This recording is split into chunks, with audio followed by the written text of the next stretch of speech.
Assalamualaikum. Awak salesman ke? Waalaikumsalam. Oh ya, kita salesman.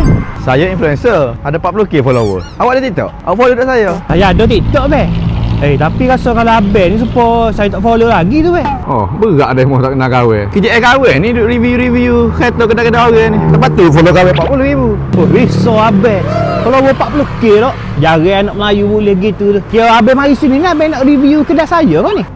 Ingat nak cari kereta lah sebutir. Awak rasa-rasa kereta gapo hak sesuai dengan ni? Kalau dengan 40k follower tu be, abang kena ambil model baru. Okey dengan 40k follower abang nak ambil model-model murah tak ada pasal tak be. Orang tak tahu abang ni 40k follower. Hak ni baru jolo tok. Dengan 40k follower ni.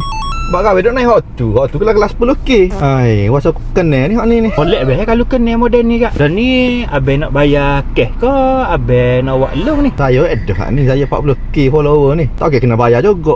Saya mari ni kita boleh review dah ni. Esok lusa netuk dah awak ni orang mai beli pula ni. Saya tak panggil abang mari review kedai saya ni. Kalau abang kata follower 40,000 kalau abang tak saya bayar.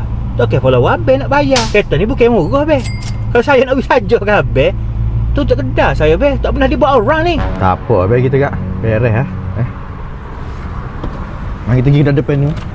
Kedai ni tak ui.